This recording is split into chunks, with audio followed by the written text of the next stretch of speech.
마다 기도하는 게 하나님 1, 2분단도 앉게 해주세요. 기도하고 있습니다.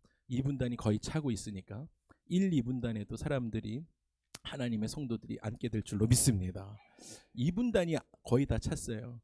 제 눈에는 제 눈에는 2분단이 거의 다 차기 시작했으니까 1, 2분단도 채워주실 줄 믿습니다. 여러분 예배 후에 오늘 예배 후에 점심 식사 하시고 나면 우리가 할렐루야 나이트를 위해서 할렐루야 나이트는 그냥 우리 교회 행사로만 하는 것이 아니라 지역 전도를 위해서 좀 저희가 활용하고 싶습니다. 그래서 이 지역에 여기 레지던스들이 좀 있으니까 그 지역에 많은 분들까지 초대할 수는 없겠지만 아이들을 좀 초대하고 싶은 마음이 있으니까요. 여러분들 그 전도지 플라이어 있으면 그거 좀 받으셔서 교육부에서 같이 좀 자원하는 마음으로 가셔서 전도 그 점심 식사 후에 전도에 좀 참여해 주시면 좋을 것 같습니다. 그래서 저희 교육부에서 이번에 할렐루야 나잇 정말 열심히 준비하고 있고 전도사님들과 또 RCSD 영어부와 저희가 같이 잘 연합해서 준비하고 있으니까 여러분 기도 많이 해주시면 좋을 것 같습니다. 일반적으로 여러분 사람들은요 특별한 경험을 통해서 변화됩니다. 어떤 특별한 경험, 어떤 충격을 통해서 충격을 딱 받았을 때 거기서 돌이키게 되거나 변화를 되게 하게 되어집니다. 물론 사람들이 어떤 깊은 사색을 하거나 깊이 자기 성찰을 오랫동안 함으로 인해서 아주 조금의 변화를 가지고 올 수 있습니다. 그런데 대부분의 사람들은 변화를 위한 큰 경험들이 필요하죠. 그런데 오늘 읽었던 이 말씀에 보니까요, 베드로와 야고보와 요한, 안드레 이 네 명의 제자들이 정말 큰 특별한 체험을 하게 됩니다. 그리고 변화를 하게 되어집니다. 저는 오늘 이 변화가 우리 가운데도 일어나기를 주님으로 축복합니다. 굉장한 축복의 변화였어요. 예수님께서 오늘 두 배가 있었는데 하필이면 베드로의 배에 오릅니다. 이것은 베드로 입장이었어요. 예수님은 다 계획이 있으셨죠. 베드로의 배에 오르십니다. 그리고는 배를 무태서 조금 떼라라고 명령하십니다. 그래서 그 배를 스테이지 삼으셔서 무대를 삼으셔서 무리들을 가르치기 시작하십니다. 가보신 분들 아시지만 배를 좀 띄우시고 거기가 조금 언덕처럼 되어 있으니까 바다에서 강에서 그 호수에서 불어오는 해풍을 따라서 예수님이 배에서 말씀을 전하실 때에 그 말씀이 바람을 타고 그 언덕으로 쭉 올라가기 때문에 얼마든지 많은 무리들을 가르치실 수 있는 천혜의 조건을 갖고 계셨어요. 그래서 예수님은 배에 오르셔서 무태서 배를 좀 띄워라 라고 하셔서 좀 띄우신 다음에 말씀을 전하시기 시작하셨습니다. 그리고 나서 말씀을 다 전하신 이후에 예수님께서 시몬 베드로에게 깊은 데로 가서 고기를 잡자라고 말씀하십니다. 시몬이 이렇게 이야기합니다. 선생님, 내가 밤새 수고했는데 잡은 것이 없습니다 라고 이야기합니다. 여기까지는 무엇입니까? 우리의 경험을 말씀드리는 거예요. 할 수 있습니다. 괜찮습니다. 하는 거예요. 여기까지가 기도입니다. 기도예요. 기도할 때는 얼마든지 무엇이든지 주님께 이야기할 수 있어요. 그리고 나서 이렇게 계속 이야기합니다. 그렇지만은 내가 말씀에 의지해서 그물을 내리겠습니다 라고까지 이야기하죠. 그리고 나서 그날 물고기로 가득 채워진 배 위에서 갑자기 베드로가 충격을 받고 변화가 되어집니다. 그리고 베드로의 삶에 눈이 띄어지는 사건을 체험하게 됩니다. 베드로가 눈이 띄어진 거예요. 와우! 특별한 경험을 통해서 그에게 변화가 찾아오고 인생의 변화가 찾아오게 됩니다. 여러분, 그의 눈을 뜨게 하신 분이 예수 그리스도이십니다. 할렐루야. 예수님이세요. 여러분, 인간은 예수님을 만나야 자기 자신을 제대로 볼 수가 있습니다. 인간은 예수님을 만났을 때에 비로소 자기 자신을 볼 수 있어요. 눈을 뜰 수가 있는 것입니다. 베드로의 눈에 자기 자신이 보이기 시작한 거예요.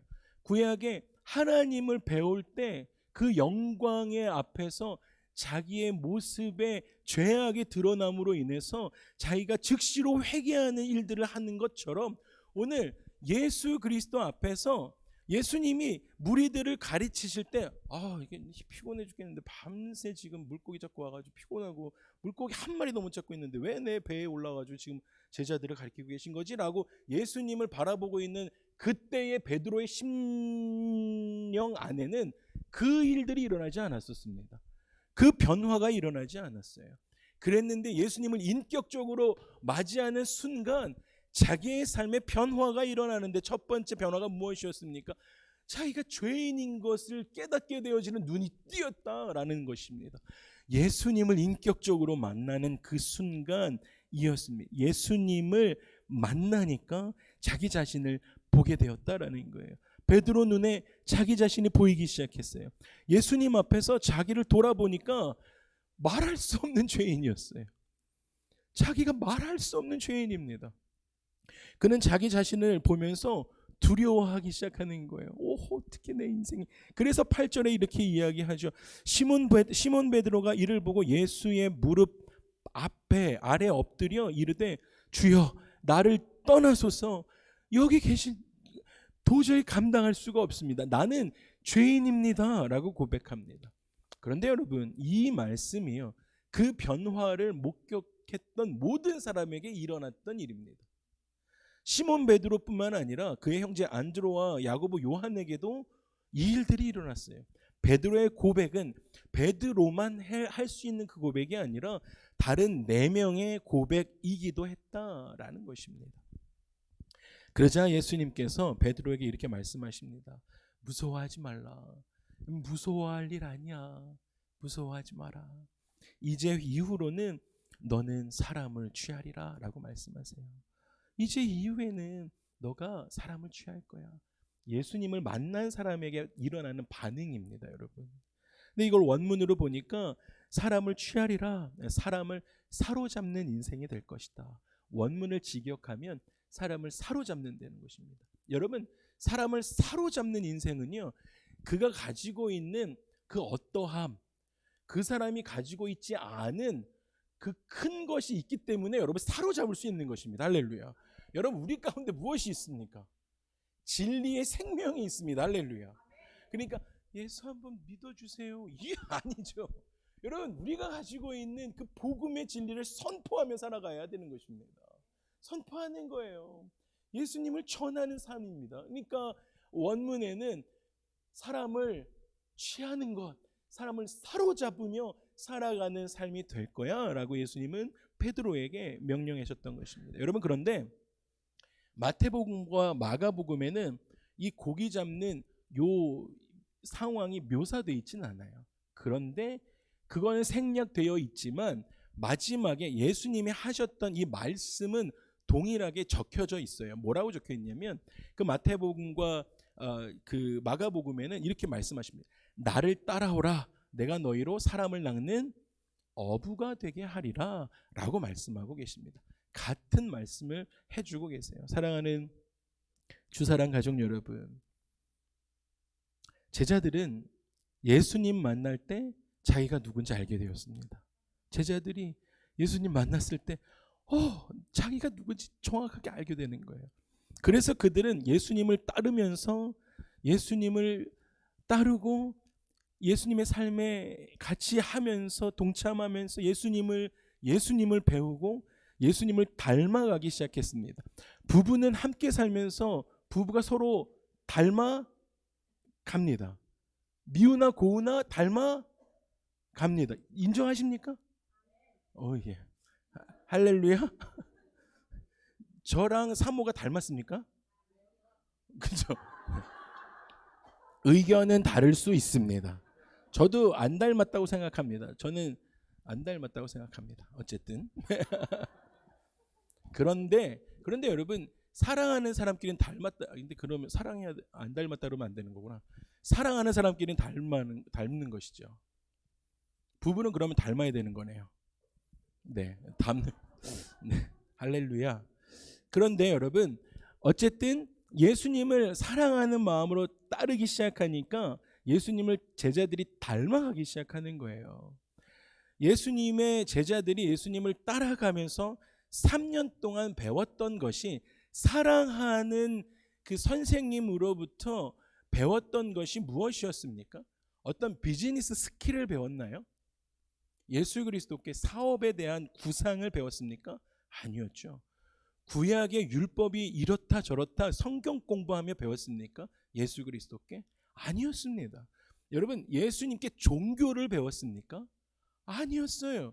여러분, 사랑하는 그와 함께 생활하면서, 공동 생활하면서 예수님께 고상한 사상을 배웠습니까? 아니었습니다. 예수님의 제자로서 예수님을 따랐던 사람들은 그의 삶을 배우면서 하나님을 사랑하고 사람을 사랑하는 법을 배웠습니다. 그게 예수님께서 3년 반 동안 제자들과 하셨던 신약의 삶이었습니다. 예를 들면, 많은 예를 들 수 있지만 몇 가지만 예를 들면 이런 것이에요. 제자들은 예수님에게서 병자들을 불쌍히 여기는 마음을 배웠습니다. 누가복음 5장에 우리가 읽었던, 조금 지나서 나병 환자가 있어요. 손대지도 않는, 다들 피하는. 그런데 그 나병 환자가 예수님에게 이렇게 이야기합니다. 주여, 원하시면 나를 좀 깨끗하게 해줄 수 있습니까? 라고 간구하기 시작해요. 그랬더니 예수님이, 근데 그것을 제자들이 여기서 지금 보고 있는 거예요. 제자들은 늘 예수님 곁에서 같이 있었으니까요. 그 둘의 상황들을 지금 제자들이 보고 있으면서 어떻게 하시나 예수님 보고 있는 거예요. 그랬더니 성경에 뭐라고, 손을 내밀어 대시며, 야, 어떻게 되셨어? 오, 야, 어떻게 제자들이 이제 이렇게 하기 시작해요. 그러시면서 이렇게 말씀하세요. 내가 원하노니 깨끗함을 받아라 라고 병자에 대한 마음을 불쌍히 여기는 것을 제자들이 곁에서 배우기 시작합니다. 여러분, 또 제자들은 병과 함께 병만 치료해 주시는 것이 아니라 죄를 함께 사해 주시는 예수님의 인자하심, 예수님의 성품, 인자하심을 배우기 시작합니다. 그 5장에서 또 지나가니까 20절에 이렇게 말씀하세요. 예수님께서 무리들까지는 아니고 그 집 안에 들어와 있는 그런 무리들을 가르치시고 계신데, 천장에서 계속 부식부식 하면서 막 먼지가 떨어지더니 지푸라기를 다 걷어내고는 침상이 하나 내려오기 시작합니다. 근데 그 안에 친구들이 중풍병자 친구를 내리기 시작합니다. 그랬더니 예수님께서 그 친구에게 이렇게 이야기하죠. 이 사람아, 내 죄사함을 받았느니라 라고 하시면서 병뿐만 아니라 어떻게 하십니까? 죄까지도 고쳐주시는, 몸과 영을 고쳐주시는. 그러면서 제자들은 죄를 용서하는 법을 배우는 거예요. 예수님께 보면서, 근처에서. 지난주에, 오늘 1부 예배 때 제가 확인해 보니까 맞더라고요. 지난주에 우리 에듀케이션 디파트먼트에서 누가복음 7장에 이 그 죄 많은 여인이 향유 옥합을 가지고 온 그것들을 공부하셨어요. 그래서 거기 마찬가지입니다. 죄 많은 여인이 향유 옥합을 가지고 와서 예수님의 발을 눈물로 적시고 자기의 머리카락으로 예수님의 발에 입 맞추면서 닦는, 그리고 향유를 부었습니다. 그 장면이 나옵니다. 그러자 그 집 주인이, 그 바리새인이 이렇게 이야기하는 장면이 나옵니다. 근데 그 장면도 지금 제자들이 보고 있는 거예요. 제자들이, 바리새인이 있고, 그리고 그 향유 옥합을 갖고 와서 예수님의 발을 자기 머리카락으로 씻는 그 상황이 있고, 그리고 예수님이 있는 이 상황이에요. 제자들이 지금 곁에 있습니다. 그 상황에서 바리새인이 이렇게 생각합니다. 아, 이 사람 선지자 아니구만. 만약에 이 사람 선지자였으면 이 여자가 지금 어떤 여자인지 알았을 텐데, 아, 이 여자 죄인인데 자기를 만지는 걸 이렇게 가만히 내버려 두는 거 보니까, 아, 선지자 아니야, 이 사기꾼이구만, 이렇게 생각합니다. 바리새인이 지금 그렇게 생각하고 있는 거예요, 집주인이. 그랬더니 예수님은 그 상황을 보고도 이렇게 이야기하죠. 내 죄사함을 받았느니라, 내 믿음이 너를 구원하였으니 평안히 가라 라고 이야기하십니다. 여러분, 그 제자들은 그 공간에 있으면서 바리새인이 생각하는 것, 집주인이 생각하는 것과 예수님이 하시는 행동을 보면서 상황을 파악합니다. 지금 이 어떠한 상황이지? 라고 봅니다. 그러면서 예수님이 그 여인에게 하는 모습을 보면서 죄 용서하는 법을 배우게 됩니다. 예수님이 지금 계속해서 사람에 대해서 어떻게 하시는지, 특별히 연약하고 죄가 있는 사람에 대해서, 병자들에 대해서 어떻게 대하고 계시는지 제자들이 곁에서 배우고 있었다라는 사실입니다. 여러분, 제자들은요, 예수님께로부터 사람 살리는 능력을 배우기 시작했어요. 곁에서 다른 것 배우지 않았습니다. 바리새인이 아무리 그렇게 생각해도 예수 그리스도께서 그가 그렇게 생각하는 것을 아시고, 그리고 나서 예수님은 그녀를 살려주셨어요. 죄사함을 선포하시고, 그리고 믿음을 선포해 주시고, 그리고 구원을 선포하시고, 그리고 그녀가 어떻게 살지를 아니까 마지막에 뭐라고까지 선포하십니까? 평안히 가라 라고까지 예수님은 너무 친절하게 그녀에 대해서 대해 주시는 것들을 제자들이 곁에서 봤다라는 거예요. 여러분, 제자들은요, 예수님께로부터 무엇을 배웠습니까? 사람 살리는 방법을 배웠습니다. 할렐루야. 예수님의 삶은 그러한 삶이셨어요. 예수님은 목자 없는 양떼같이, 목자가 없는 그 양떼들 어때요? 들판에 목자가 없다고 생각해 보세요. 양떼들끼리 모여 있어요. 이 양떼들 누구에게 표적이 됩니까? 네, 이리와 늑대 표적됩니다. 이 세상에서 목자가 없어요. 목자 없는 양떼같이 사탄과 죄악에 노출되어 있는 사람들을 제자들로 하여금 보게 하시는 거예요. 제자들로 하여금 여기 목자가 없는 양떼들을 좀 보렴. 맨날 니들끼리 싸우지 말고 네 인생, 너의 삶만 그렇게 보는 인생이 아니라 목자 없는 인생들을 어떤 상황인지 좀 보렴. 하나님께서, 예수님께서 그렇게 보게 하시는 거예요. 그리고 길 잃은 사람들을 위해서 그 사람들을 섬기기 위해 이 세상에 오신 예수님 자신을 제자들로 하여금 보게 하셨다라는 것입니다. 지금 예수님의 삶은 이 두 가지를 하고 계신 거예요. 잃어버린 영혼들을 볼 수 있는 믿음, 제자들로 하여금, 그리고 그들을 섬기기 위해 이 땅에 오신 자신을 볼 수 있는 믿음. 예수님이 다윗의 왕조를 개척해서 내가 한 자리 차지해야지라고 생각하는 그 제자들의 인생에서 눈을 돌려서 어떻게 해요?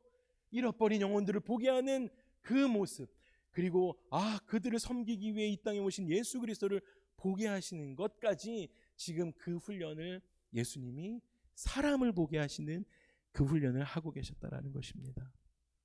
사랑하는 주사랑 가족 여러분, 온라인으로 함께 예배하고 가신 예배자 여러분, 그리고 샌디에고의 많은 예배자 여러분, 지금도 우리가 예수님을 만날 때 사람 보는 눈을 예수님께서 우리에게 열어주시는 줄 믿습니다. 우리가 예수님 만나면, 우리가 예수님의 제자가 되면 예수님은 사람 보는 눈을 열어주십니다. 여기서 사람을 본다라는 말이 뭘까요? 그러면 사람을 본다. 옆에 분들 한번 바라보세요. 옆에 분들 바라보세요. 사람을 보는 거예요. 이게 보는 거예요. 근데 이게 이제 영적으로 좀 해석이 돼야 되지 않겠습니까? 이게 사람을, 저도 계속 여러분들 보고 있잖아요. 근데 여기서 그치는 것이 아니라 그 너머에 있는 예수님의 마음을 보는 거예요. 예수 믿기 전에는, 예수 믿은 후의 삶과 예수 믿기 전의 삶이 좀 다르잖아요. 예수 믿기 전에는 세상에 나만 의로운 거예요. 자기가 세상에서 되게 잘난 맛으로 살아가는 것이죠. 그랬는데 세상에 나만 의롭고 내가 흠없이 나는 잘 살아가고 있다라고 그렇게 살아갔는데 정말 교만한 인간이죠. 그랬는데 예수님을 만나요. 예수님을 경험했습니다.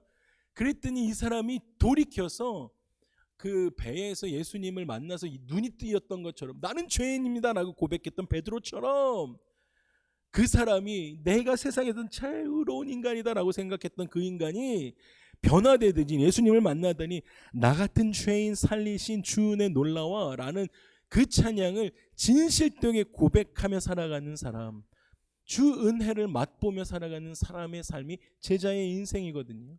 이런 사람의 삶에 주위에 있는 사람들을 볼 수 있는 거예요. 어떠한 것이 있습니까? 주 은혜를 알게 된 사람, 변화를 맞이하게 되는데 이런 경우죠. 회사를 다녀요. 코워커들이 있습니다. 어떤 프로젝트를 같이 했어요. 프로젝트를 한참 6개월짜리 정말 큰 프로젝트를 같이 했는데 마지막에 막판에 그 사람이 내 이름을 쏙 빼고 자기 이름만 넣어서 프로젝트를 완성시킨 거예요. 열받으세요? 그쵸? 근데 여기서 내 예 하면 근데 그게 본성이니까 우리. 그러니까 그런 거예요. 열받는 거죠. 이제 열받는 거예요. 두 번째.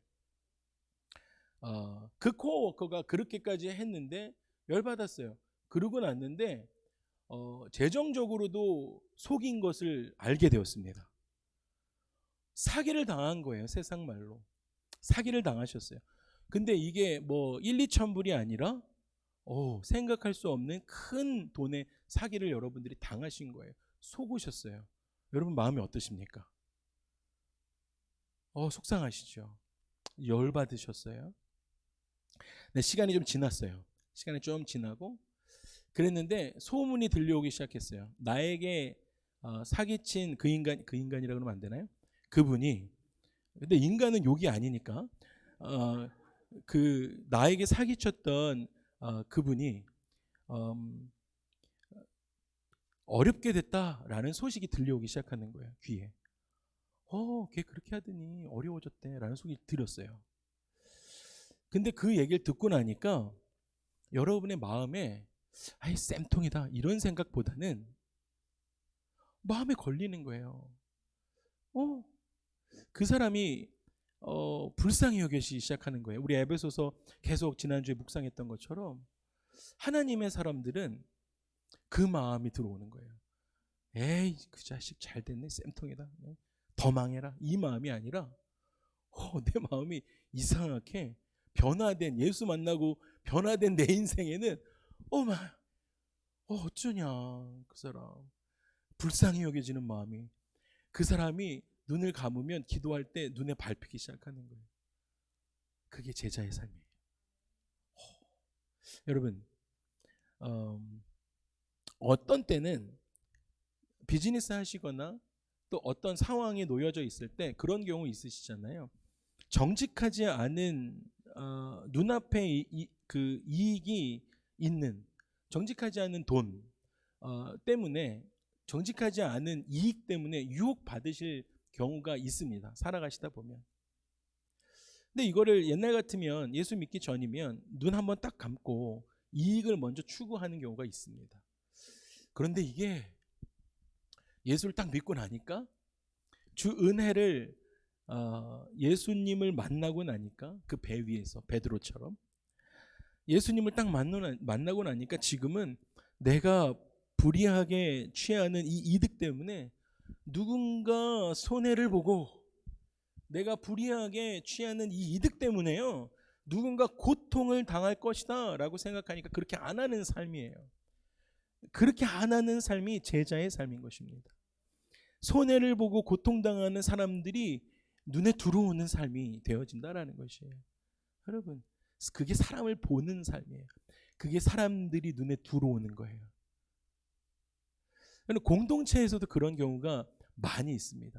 우리는 정말 각양각색의 색깔을 가지고 있는 빨주노초 파남보 이상의 그 색깔만 있는 것이 아니라 그게 짬뽕된 사람들도 다 있잖아요. 그런 사람들이 다 모여 있기 때문에 우리는 여러 가지 색깔들이 있는 그러한 하나님의 공동체입니다. 그러다 보니까 우리 공동체에는 없지만 제가 상상을 해서 만들어낸 이야기니까 여러분 시험 드시면 안 됩니다. 그런데 그러다 보니까 이런 거예요. 우리가 이제 스몰 그룹 목장은 아직 없으니까 스몰 그룹을 하는데 every Sunday 그 예배가 끝나고 나서 스몰 그룹을 하는데 그 스몰 그룹 안에 있는 어떤 한 분이 늘 만나면 자기 자랑을 그렇게 하는 거예요. 자기 자랑을 자기 자랑을 하다 못해. 자기 자식 자랑까지도 만날 때마다 하니까 너무너무 나머지 목원들이 들을 때마다 너무 피곤한 거예요. 그래가지고 좀 스트레스가 받고 힘들었었어요. 너무너무 자기 자랑을 하니까 힘든 찰나에 그에게 문제가 생긴 거예요. 그에게 어려움이 생긴 거예요. 그랬더니 그가 당한 수치스러운 일들을 나머지 사람들이 부지런히 재생산해내기 시작하는 거예요. 그런데 그렇게 하시면 그건 교회 아닙니다, 여러분. 그렇게 하시지 마셔야 돼요. 그런데 그 사람들이 그렇게 하는 거예요. 야, 그렇게 자기 잘난 척 하더니 그럴 줄 알았어 라고 하면서 막 그 말에 말을 보태가지고 막 말을 뻥튀기 하기 시작합니다. 그런데 옛날 같으면 나도 누구보다도 열심히 험담을 말을 더 이리저리 보태서 옮겼을 텐데, 예수를 만난 지금은, 와우, 주 은혜를 깨달은 지금은 그 배 위에서 예수님을 만났던 베드로처럼요, 내가 덧붙였던 그 말 한마디가 그에게 어떤 상처를 줄지 아니까 그게 보이는 거예요. 그 사람이 눈에 들어오는 거예요. 그러니까 내가 입을 다물기 시작하는 것입니다. 이게 예수 제자로 살아가는 삶이다라는 것입니다. 그 고통받고 있는 사람이 눈에 들어오기 시작하는 거예요. 할렐루야. 이 크리스천의 삶인 것입니다. 그래서 여러분, 우리 공동체는 모여서 다른 사람이 이야기하는 공동체가 아닙니다. 여러분, 우리 공동체는 모여서 지난 한 주 동안 나에게 주셨던 하나님의 은혜 나누기도 바쁜 거예요. 그게 예수 공동체입니다. 모여서 다른 사람의 이야기 나누는 공동체가 아니라 모여서 예수님의 이름으로 내 삶을 나누는 공동체가 주사랑 공동체임을 믿습니다. 그래서 여러분, 제자들이 예수님의 삶에서 그 사랑 배우는 거예요. 예수님이 어떻게 하고 살아가시는지를 보잖아요. 그 사랑 보는 거예요. 배우는 거예요. 그리고 예수님을 만난 제자들의 눈에 그런 사람들이 보이기 시작하는 거예요. 그전에는 안 보였는데 보이기 시작하는 거예요. 나도 죄인이고 모든 사람들이 죄인이구나. 모든 사람들이 죄인이구나. 모든 사람들 속에 자리 잡고 있는 약한 모습이 보이는 거예요. 모든 사람들이 연약하구나. 죄 가운데 흔들리고 빠질 수밖에 없는 우리가 연약한 존재이구나. 보이는 거예요. 불쌍히 여길 수 있는 거죠. 그렇구나. 제자들이 비로소 그것을 깨닫기 시작하는 거예요. 죄로 인해서 고통받고 있는 사람들이 눈에 보이기 시작하는 것입니다. 그리고 그들 마음 가운데 그들을 보면서 불쌍히 여기는 마음, 성도가 서로를 향해서 긍휼히 여기는 마음이 들어오기 시작하는 거예요. 그게 제자의 삶입니다. 여러분, 예수 믿는 사람들 눈에는 사람이 보이기 시작합니다. 할렐루야. 여러분, 소망합니다. 이번 한 주 시작하시면서 부디 여러분의 눈에 사람이 눈에 들어오기를 소망합니다. 여러분의 눈에 예수 믿는 예수 제자로 살아가는 여러분의 삶에 여러분 사람들이 눈에 들어오시기를 주님의 이름으로 축복합니다. 그리고 나서 예수님께서 십자가에 달려 돌아가시고 부활 승천하십니다. 그 이후에 자연스럽게 제자들은 예수님께서 이제 명령하셨어요. 예수님의 명령을 따라서 갈릴리로 내려가라 라고 하셔서 갈릴리로 내려가게 됩니다. 부활하신 지 여러 날이 지났어요. 다시 갈릴리로 내려오니까 부활하신 지 여러 날이 지나고 뜨문뜨문 예수님이 다시 나타나셨지만 피지컬리 같이 생활했던 그 예수님과의 그러한 삶이 아닌 것이잖아요. 죽으시고 부활하신 거 다 봤지만 현실적으로 지금 내 옆에 와 계신 그런 액티브한 상황이 아니신 거예요. 현실적으로는 그 예수님이 안 계신 거예요. 그리고 다시 현실로 돌아와 보니까 갈릴리로 내려와 보이니까 뭐가 보여요? 바닷가가 보여요. 그리고 내가 일하던 고깃배가 보이는 거예요. 내가 일했던 그물도 보이네. 현실이 보였습니다. 여러분, 일이나 일터가 잘못됐다라고 말씀드리는 것 절대로 아닙니다. 우리는 일터의 영성을 회복할 것입니다. 일터에서 어떻게 우리가 믿음 생활하면서 일터에서 생활하면서 그러면서 잃어버린 하나님의 사람들을 볼 수 있는 눈이 어떠한 것인가 우리는 믿음의 성장을 가져와야 하거든요. 그런데 하물며 이 제자들까지도 그러지 못했다라는 것입니다. 와가지고 보니까 현실이 보이는 거예요. 잃어버린 영혼을 볼 수 있었던 그 눈의 초점들이 예수 그리스도와 함께하니까 함께할 때는 예수님께서 말씀해 주실 때 그 잃어버린 영혼들 하나님의 사람들이 눈에 들어오기 시작했는데 그 은혜가 떨어지고 나니까 어떻게 됐습니까? 현실이 보이는 거예요. 그래서 베드로는 집을 나서면서 이렇게 이야기하는 거예요. 그 집 안에 이제 제자들이 좀 있었는데 이렇게 이야기해요. 나는 물고기 잡으러 가노라 라고 이야기하면서 집을 나섭니다. 그냥 이렇게 무미건조하게 사람을 그 마음에 가득 차서 예수 그리스도를 전하러 가야겠어 라는 것이 아니고요. 그냥 나는 물고기 잡으러 가노라 라고 하면서 묘한 뉘앙스를 남기면서 집을 나섭니다. 다른 제자들에게 얘들아 함께 물고기 잡으러 가자 그렇게 이야기한 것이 아니고 혼자 나가는 거예요. 7명의 제자들이 함께 있었는데 나 혼자 가겠다라는 소리처럼 들렸어요. 늘 함께하던 예수 제자 공동체였잖아요. 그랬는데 이 예수 제자 공동체가 머지않아 와해될 것이다 라는 그 기분이 들게 하는 복선이 들게 하는 그 대사였습니다. 그런데 진짜로 그 이후에 그러한 일들이 일어나죠. 여러분 어느 날 그리고 나서 그날 새벽에 요한복음 21장에 보니까 예수님께서 부활 후 디베리아 바다에 제자들에게 나타나셔서 다시 나타나십니다. 그리고 나서 제자들에게 따뜻한 아침 식사를 대접해 주십니다. 아침 식사를 다 대접해 주신 다음에 예수님은 베드로에게 3번에 걸쳐서 이렇게 얘기하시죠. 네가 나를 사랑하느냐? 네가 나를 사랑하느냐? 근데 지금은 다시 현실로 돌아와 있는 그 베드로에게 네가 나를 사랑하느냐? 라고 3번째 물으십니다. 그리고 3번에 걸쳐서 이렇게 부탁하시죠.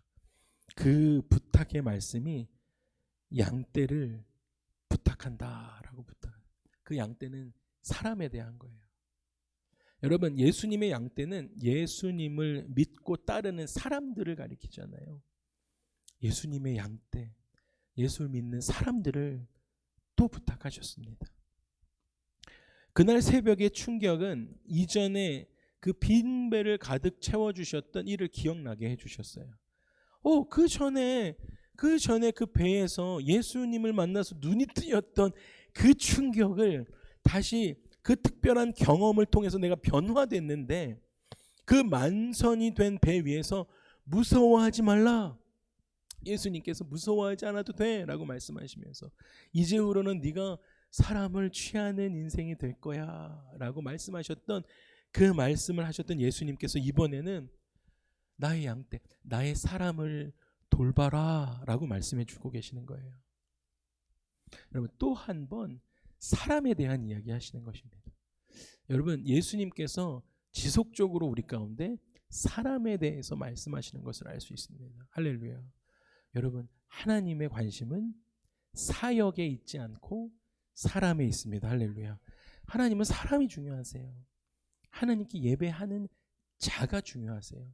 예배가 중요한 것이 아니라 예배하는 자를 찾고 계신 것이에요. 또 한 번 여기서도 하나님의 사람을 부탁하십니다. 제자들은 예수님을 따르는 사람들입니다. 제자는 할렐루야. 제자들은 예수님에게 맡겨주신 사람들을 돌보기 위해서 예수님께서 우리에게 맡겨주신 그 사람들을 돌보기 위해서 예수님을 따라가는 사람들이 제자들입니다. 여러분 주위에 여러분에게 맡겨주신 그 영혼들 그 사람들이 보이십니까? 여러분 그 사람들 보시면서 그들을 테이크케어 하셔야 돼요. 이번 한 주 여러분들이 내가 연락해야 할 사람들이 눈에 보이셔야 하는 것이에요. 우리 모두가 예수님의 제자인 줄 믿습니다. 그렇기 때문에 우리는 서로가 서로를 돌보셔야 해요. 우리 공동체 안에서. 그래서 예배하고 모임을 갖고 이웃을 살피는 것입니다. 여러분 삶의 이웃을 살피시기를 바랍니다. 전도하시는 거예요. 이웃들 가운데 가나안 성도들도 살피시는 거예요. 아직도 온라인 예배에 머물고 있는 그런 분들도 살피시는 거예요. 공동체도 소개해 주시고 우리 공동체도 소개해 주시고 예배도 안내해 주시고, 그러한 일들은 주님을 경험한 사람들, 주님을 경험한 예수 제자로서의 사명이 되기 때문입니다. 할렐루야. 예수 믿는 사람들 눈에는 보이는 것이 있습니다. 그것은 사람들이 눈에 들어오기 시작하는 것입니다. 그래서 우리는 우리 주사랑 공동체를 돌봐야 해요. 그것들이 우리 이웃들에게 나가기 전에 먼저 해야 될 것이 무엇입니까? 우리 공동체 안에 있는 한 분 한 분의 삶인 것이에요. 우리 공동체 안에 영적으로 어려운 분들이 있다면, 육체적으로 어려운 사람이 있다면 서로 도와주셔야 합니다. 여러분 힘든 분들이 있다면, 재정적으로도 어려운 분들이 있다면 교회에 알려주셔서 기도와 물질로 우리가 함께 맞서서 일어설 수 있도록 우리가 함께 도와야 합니다. 그런 분들이 눈에 들어오는 거예요. 함께 도와주는 거예요. 저는 목사로서 새벽마다 여러분들의 명단을 놓고 기도합니다. 새벽마다 여러분들 위해서 기도해요. 영적으로 건강하게, 육체적으로 하나님 건강할 수 있도록 여러분의 기도 제목을 가지고 기도합니다. 매일 아침에 기도해요. 근데 제가 사역하면서 느낀 것 중에 가장 큰 것 하나가 무엇인지 아십니까? 목사에게 지속적으로 기도 제목을 보내시는 분들이 기도를 제일 많이 받는다라는 사실입니다. 여러분 목사를 귀찮게 하십시오. 여러분 목사의 책무는요, 여러분들 위해서 기도하는 것입니다. 근데 제가 기도하다 보니까 느낀 것이 그거예요. 그러니까 여러분들 저희는 지금 스몰 그룹이 쫙 나눠져 있지 않으니까 목장별로 쭉 기도를 못 해드리고, 지금은 주소록을, 그러니까 기억이 굉장히 좋습니다.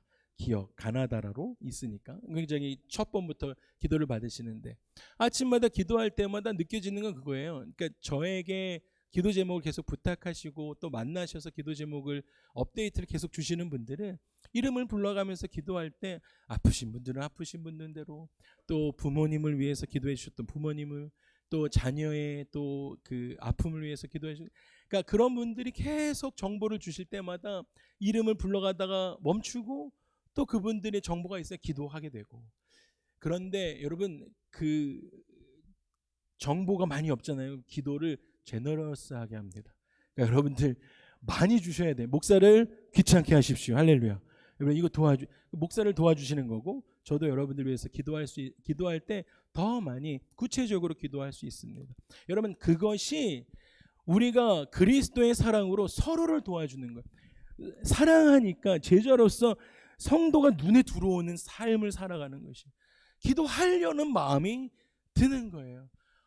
이분이 어떠한 아픔을 가지고 살아가시는구나 라고 하면서 그 아침에 기도할 수 있는 것이고, 서로가 서로를 위해서 그러한 마음을, 삶을 세워주는, 도와주는 공동체가 되어준다라는 것입니다.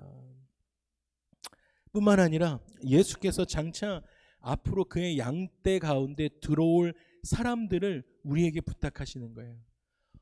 장차 예수님의 이름으로 그 안에 들어올 양떼들을 우리에게 부탁하셨어요. 그래서 전도하고 선교해야 하는 것입니다. 예수님이 그렇게 부탁하셨어요. 가나안 성도님들에게, 안 나가라고 이야기하는 그 가나안 성도들에게 부탁하셨기 때문에 전도하시는 거예요.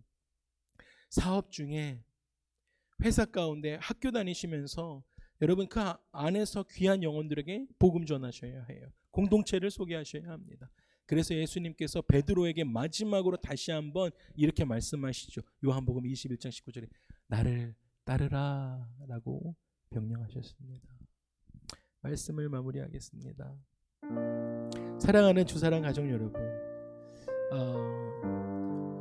베드로처럼 우리는 평생도록 예수님을 따라가면서 예수님께서 보시는 사람들을 봐야 될 줄로 믿습니다. 여러분 베드로처럼 우리도 예수님의 제자의 삶으로 예수님께서 만나시는 사람들을 만나야 될 줄로 믿습니다. 여러분, 우리가요 예수님의 제자들처럼 예수님께서 하시는 일들을 우리도 해야 할 줄로 믿습니다. 여러분, 그래서 예수님을 믿는 성도들이 이 세상에서 해야 할 가장 중요한 일은 사람을 취하는 일입니다. 여러분, 이번 한 주 사람을 취하셔야 해요. 그리고 사람을 돌보는 일을 하셔야 합니다. 여러분, 사람을 돌보십시오. 그리고 사람을 섬기는 일을 하시기를 주님의 이름으로 축복합니다. 그 일이 우리가 해야 할 가장 중요한 일이기 때문입니다. 우리 함께 일어나실까요?